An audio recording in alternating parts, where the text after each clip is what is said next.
to Deontay Wilder. I gotta be completely honest with you guys about this. One part of me is just like disgusted with Anthony Joshua fighting a guy coming off a loss. But then one part of me is like Francis Ngannou with these two fights, he gonna make more money in these next two fights than he ever made being in the UFC. He's an instant millionaire. He's already a millionaire. Francis Ngannou is gonna make probably with these two fights than what some of these boxers they made in their whole careers. And I know it's disappointing that I know what you guys are thinking. Okay, didn't he sign him? Because reports were saying that they came to a deal to where they was going to have a fight March the 9th, and it appears that Anthony Joshua is going to be fighting Francis Ngannou March 9th. In case you guys don't know what March 9th is, that it will be also the anniversary of Biggie Smalls passing. Shreds, and for the most part, I can understand it. And you know, I got a lot of subscribers that's of African descent. But I guess you could say this is the battle of the motherland because, you know, Anthony Joshua's roots go back to Nigeria. And I think Francis Ngannou is from the Cameroon. So I guess you could say this fight is going to be called Homeland. So, like I said before, I already know that Anthony Joshua is going to get cooked tonight. People is going to torch him because people are going to say, well, damn, I thought you said you were still interested in fighting Deontay Wilder no matter what. And then he turns around and makes this fight. So I think it's just time to close the door on the whole Anthony Joshua, Deontay Wilder fight. Anthony Joshua, to me, he should have just said it. He just never wanted to fight Deontay Wilder, and that's just the bottom line. And people need to just accept the truth. Accept it and respect it. So I didn't came to the conclusion based off this move by Anthony Joshua. He just never had any intentions on fighting Deontay Wilder, and he was going to find a way to get out of that fight no matter what. And the proof is in the pudding. If Francis Ngannou had won that fight versus Tyson Fury and he decided to go that route, that would be fine. But he can't say, I'm not fighting Wilder because Wilder would be coming off a loss. Well, Francis Ngannou lost his debut fight. So this just goes to show you, like, the politics that go on in boxing. I'm hoping this isn't true, but this appears to be true. It looked like ESPN just announced this. So like I said before, how do you, like, I mean, if you Anthony Joshua, how are you going to explain this in a press conference? Like, how do you explain fighting a guy coming off a loss? And like I said before, man, I have nothing against Francis Ngannou. I'm happy that he getting a payday because the way that brother got treated by, you know what I'm saying, the cheapskate Dana White, I understand. But we got to be honest. Anthony Joshua, at the end of the day, he's just looking like a flat-out coward. He's looking like a coward who never wanted to fight Deontay Wilder because he did that he could beat Deontay Wilder. And then he turned. Now, here goes the funny part. He might get his ass knocked out by Ngannou. That would be so funny if Francis Ngannou knocks out Anthony Joshua. When I say that would set the boxing world on fire,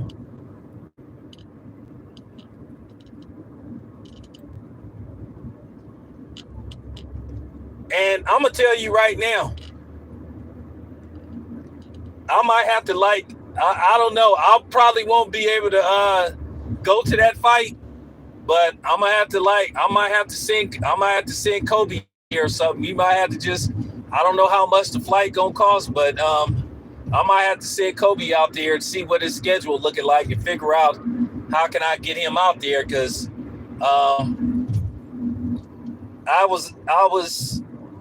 I had received credential forms to go cover the last fight. So I might have to start a GoFundMe or something, man. I don't know how much that should go up, but we'll just have to see.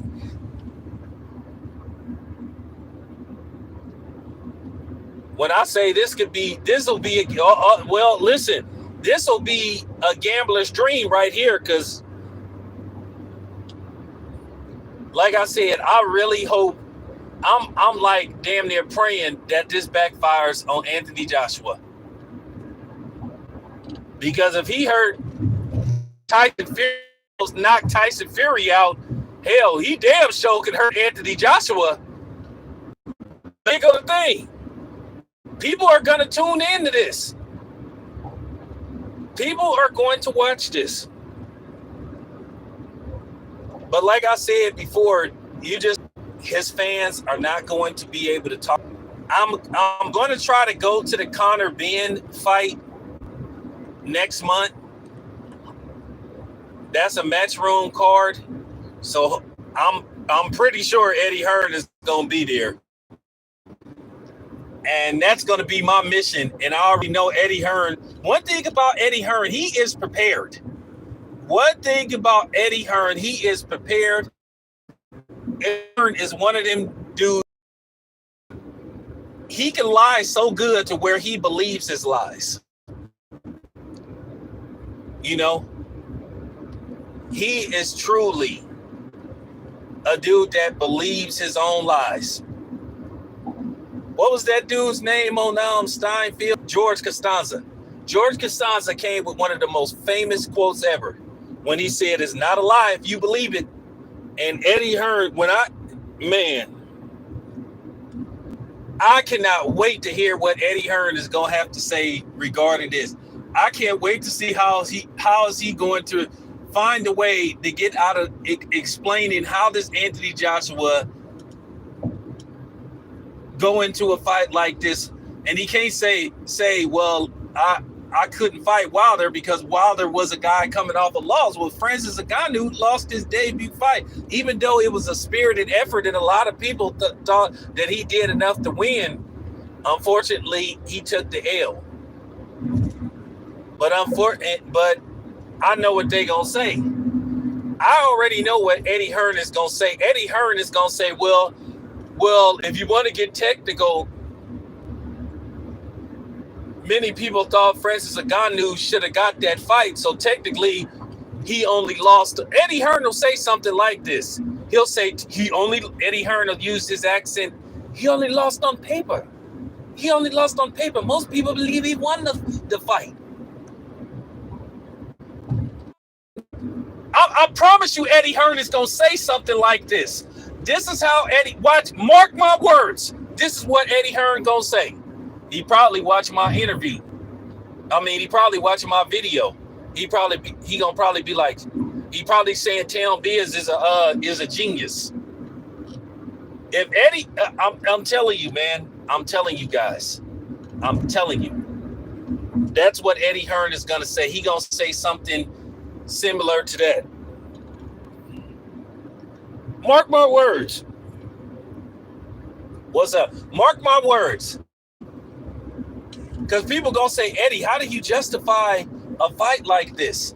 He's gonna say, well, I'm telling you, he gonna say, well, many believe Francis Ngannou won that fight, and it was because of boxing politics. He didn't get the nod. So we're making it right by giving him this opportunity, because many people believe that he won that fight. Well, where if you look at Deontay Wilder was thoroughly dominated by. Watch. I promise you, man. I promise you, Eddie Hearn is gonna say something similar to that. He probably watching my video right now. Listen, Eddie Hearn watches people's videos.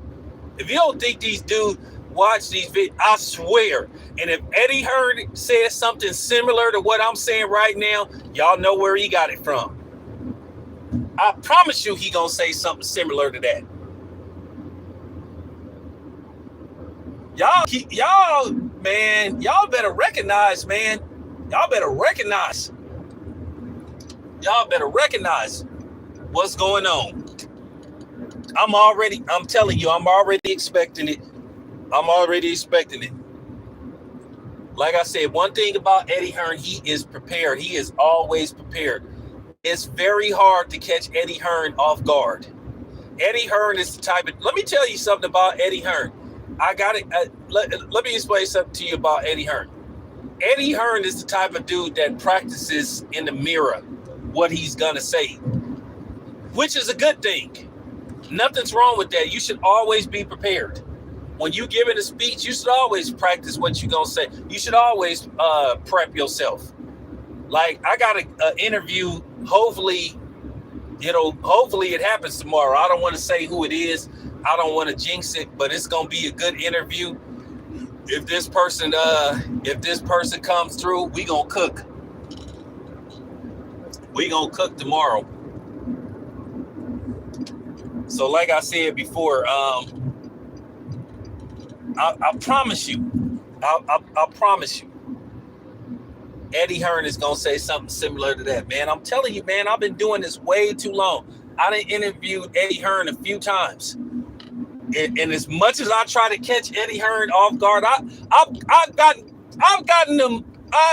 caught him slipping a couple of times, but then he was always able to kind of like bounce back a little bit.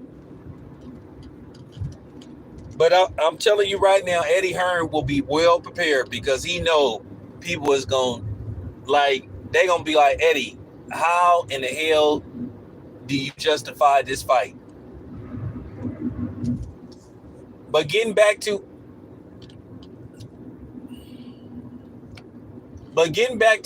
Deontay Wilder, I feel sorry for Deontay Wilder, but as I said before, this all goes back to, the whole thing with Charles Martin. When they sent Charles Martin over there with that belt to help Anthony Joshua get all of the belts. And when he got 3 to 4 belts and refused to fight Deontay Wilder for undisputed, it was just excuse after excuse on why he can't fight Deontay Wilder. He asked for $50 million. Deontay Wilder found somebody that was going to invest in the fight. Then all of a sudden, you got to come over here and all this kind of stuff. And then at the same time, you can make an argument that he got played by Al Haymon. And I know you Al Haymon apologists get mad when you bring this kind of stuff up, and try to accuse people of being sellouts who criticize the almighty Al Haymon, who don't even have the guts to basically address the media. Because, I hear people making excuses,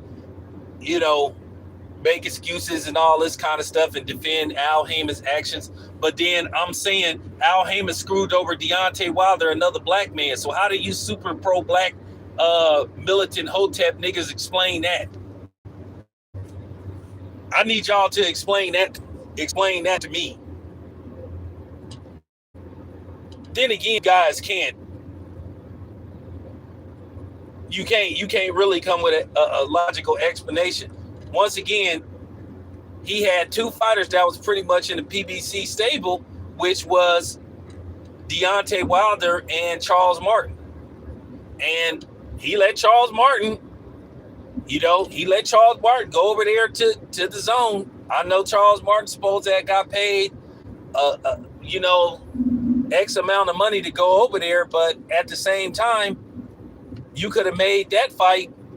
You could have made the Deontay Wilder fight. You could have gave Charles Martin something on the back end. Because Deontay Wilder's popularity was growing at the time. You could have set something up. But you let him go over there thinking that, Eddie Hearn was going to stay true to his word, and then he was going to make undisputed match between Deontay Wilder, and him and PBC was gonna collab on Undisputed, and it appears that some way down the line, somewhere down the line, somebody got screwed, and it looked like Deontay Wilder got screwed. He got screwed by Al Haymon, and then he turned around and got screwed by Anthony Joshua and then Eddie Hearn. More so Anthony Joshua, because Anthony Joshua just didn't want to make the fight. He just didn't want to fight Deontay Wilder. And this is even more apparent now, seeing this move. Whether you like it or not, Anthony Joshua comes across as a straight up coward. He looks like a yellow coward. He looked like he has a yellow streak, like, you know what I'm saying, running down his back. It's just so it really happened. Louis Bella did an interview. He did an interview basically saying he wasn't going to be working with Al Haymon no more. What happened was Deontay Wilder was going to go over to they was trying to broker a deal where Deontay Wilder was going to go over to Matchroom, and Al Haymon interfered with the deal. And it was going to be a 3-fight deal that was going to pay Deontay Wilder possibly. So when people say that they got the receipts and that they were going to make that fight if Deontay Wilder came over there, Deontay Wilder kind of hit. No, Anthony Joshua was not guaranteed in that 3-fight package deal. Just like the original package deal that they had for Canelo allegedly included Errol versus Spence. So while these goofballs lie to you like the least attorney and a few other these Errol Spence fanboys, Terrence Crawford was never in the plans. It was more about Canelo. Because many people believe that Errol Spence was going to have his cash out fight versus Canelo. Al wanted him to fight Keith Thurman and then possibly move up and wait and fight Canelo. And that was supposed to be his swan song.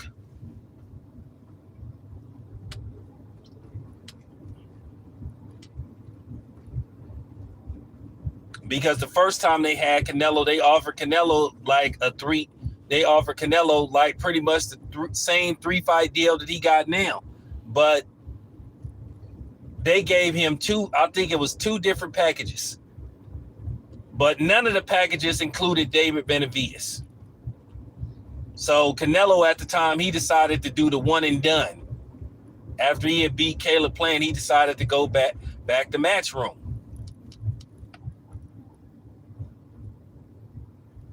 But that's what they was trying to do. And they was hoping when they got Canelo back, they was going to try to get Canelo back again. And then they was going to try to make the Errol Spence fight. That's what was really going on. Terrence Crawford, they did not want to make that fight. Just like they really don't want to make it now. They don't want to listen, at the end of the day, you guys can lie and be in denial all you want about all the excuses you coming up with. You can listen to that other goofy nigga and his list of excuses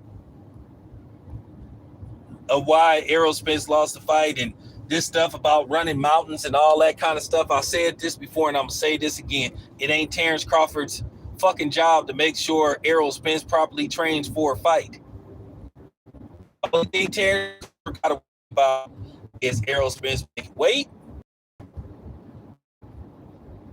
He shows up to the ring. Sorry, you guys had to take a quick phone call, but Well, here's the thing, though. Quiet is kept. Quiet is kept. You know, if you want to do the water cooler talk, quiet is kept, is that Al Haymon really wanted Anthony Joshua all along from the get stuff, you know what I'm saying, about be sneak dissing Al Haymon and have sneak dissed Al Haymon. And listen, I'm not trying to, you know what I'm saying, I'm not trying to instigate, but at the end of the day, look what didn't happen. I'm trying to instigate, but at the end of the day, look what didn't happen.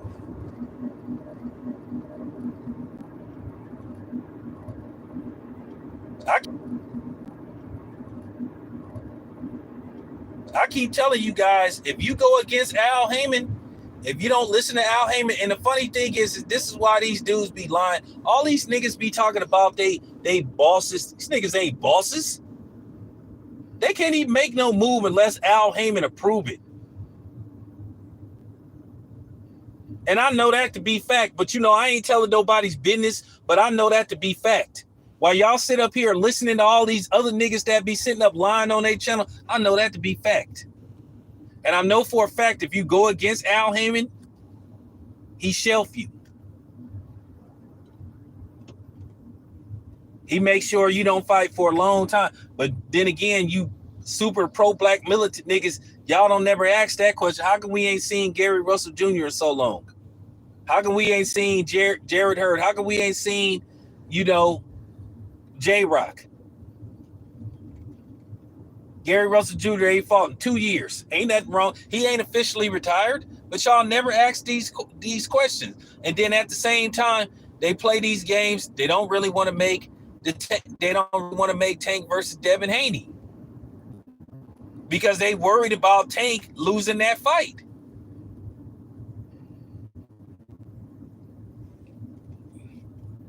But all of a sudden, they sitting up there crying about Devin Haney's weight and all this stuff, but then originally you done heard that Rolly weighed X amount of weight.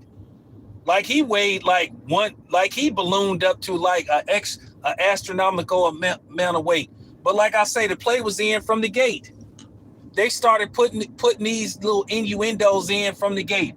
You know, talking about, well, you should sell out if you got $55 tickets. Well, like I said before, if that's the case, then how come Jamel Charlo couldn't sell out an 8,000 seat stadium and he had tickets for $25? Motherfucker, you would think $25 a pop. That would have been an easy sellout. So it ain't that easy to get people to buy fight tickets. Once again, man couldn't even sell out the Home Depot Center. At capacity, that place hold maybe 8,500. 9 if you're trying to break the fire code. And they couldn't get, so it ain't that easy. And I thought that was one of the weakest Devin Haney's drawing power. And some people can say, oh, well, you cool with Bill, all that stuff. Well, here's the thing. I ain't on Terrence Crawford's payroll, but I've been riding for them. Like I said, some of you niggas need to shut up talking that because like I said, you niggas was the real coons and Sambos. Like I say, man, for real, man, y'all niggas can take it however you want. Ain't nobody worried about y'all. Ain't nobody worried about none of y'all. You niggas don't come to fights anyway. I do. And I ain't worried about nobody. I ain't worried about nobody pulling up on me.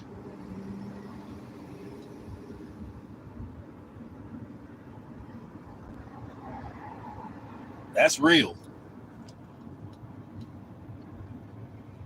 But, you know, y'all seeing the truth now. Y'all seeing the real Anthony Joshua. And this ain't about Francis Ngannou, man. This ain't about Francis Ngannou. Like I said, I'm happy for the brother. I'm glad he getting another big.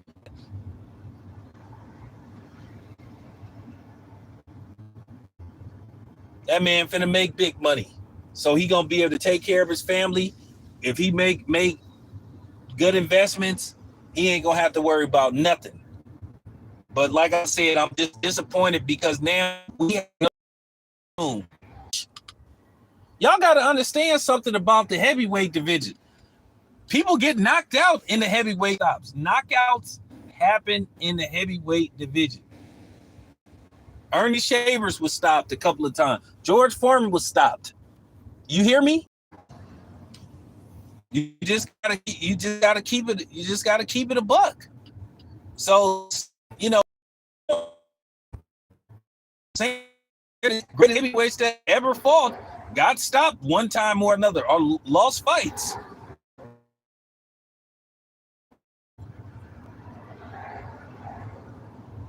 So I'm just saying, when people are saying, oh, Joseph Parker got stopped. I mean, hell, just saying. It happens. And then, and like I said, I want y'all, like, for real, I want y'all to really peep this out. This is what somebody won't really say. This is a route that people won't go. You got to ask yourself, when I first heard about Deontay Wilder fighting Joseph Parker, you know what I'm saying? I was worried. I was thinking to myself, I don't know about this. And I don't think this is a good idea, because Joseph Parker had, 4 fights last year, including Wilder, or at least 3. So he had got some work in. He wasn't rusty. So he had fought. Anthony Joshua fought 3 times last year. Deontay Wilder hadn't fought in.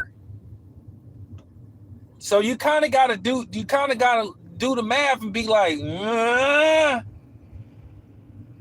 and then you putting him in the ring with Joseph Parker, a former champion. So you could make the argument that Wilder got set up.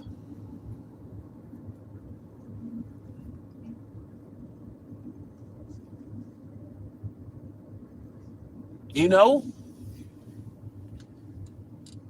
Yeah, he got paid a decent amount of money he got paid big dollars for the Joseph Parker fight. But then when you really think about it in retrospect,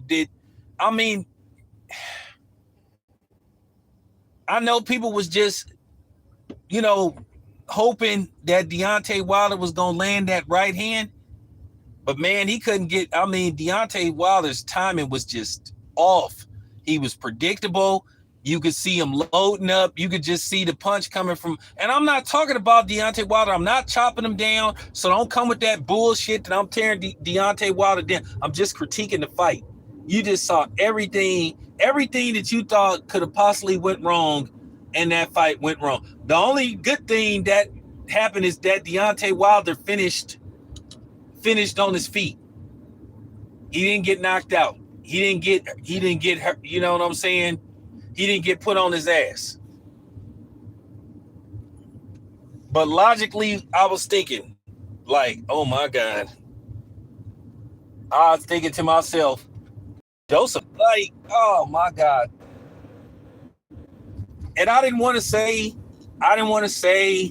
that I thought Deontay Wilder might possibly lose, because at the end of the day, I wanted to, you know what I'm saying? I didn't want some people to get upset, which I should have just, I just don't like doing prediction videos, but the end result did not surprise me. The end result didn't surprise me with Joseph Parker winning that fight decisively. Now, let's get something straight. Had they fought like 3 or 4 years ago, when Deontay Wilder was fighting, 2-3 times a year, before what happened, before the demic happened and then other stuff, had they fought 4 or 5 years ago, Deontay Wilder would have knocked Joseph Parker into the middle of next week. And basically they took advantage of the fact, like, hey, this dude hasn't fought like in a year. And then he hasn't fought very much in the last 3 years. So it makes sense You know what I'm saying? For us to take this fight, take advantage. So now for the people, now I got a question. So for the people that was,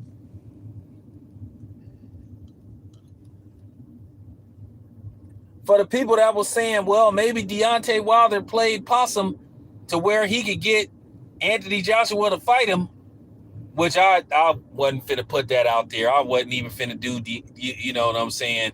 I wasn't even finna put that kind of stuff out there. That would hurt my credibility. That's like what you call reaching. That's what you call reaching. Because I don't think no fighter wants to throw a fight thinking that they may get a guaranteed fight against somebody that they believe was ducking them in the first place, because that would all but give them an excuse not to fight them. So that's why I believe that was just absurd when people was even hitting that could be the case. I was like, come on, man. Come on, man. Stop it. But here we are now. Nah, what happened a couple of weeks ago was blatant ring rust.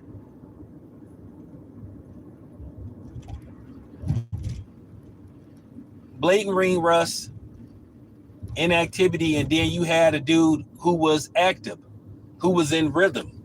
Joseph Parker was in rhythm. Even though you're not fighting, you still in fight rhythm. You still had that rhythm coming off your last fight, especially if you staying active. You know?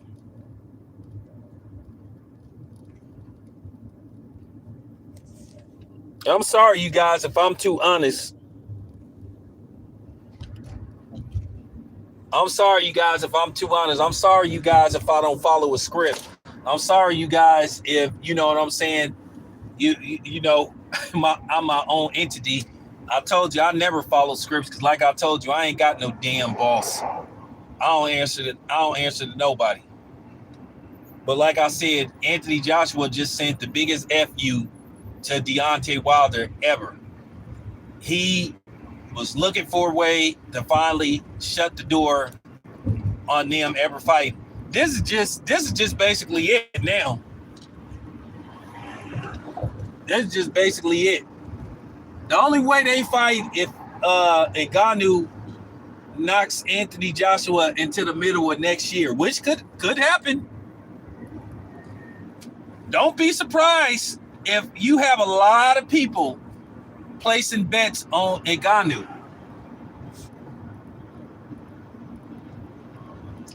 All I'm gonna say is Joshua, he better train like it's nobody. Joshua better come in this fight ready.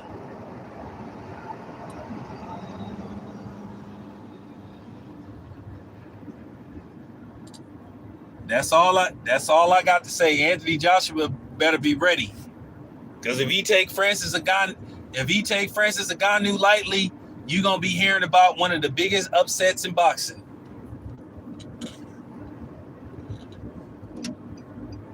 You know, but I'm telling you right now, that's gonna be Eddie Hearn's way to try to justify this fight. I'm telling you. I know what Eddie Hearn is gonna say. I promise you. When somebody asks Eddie Hearn, they gonna say, Eddie, how do you justify this fight?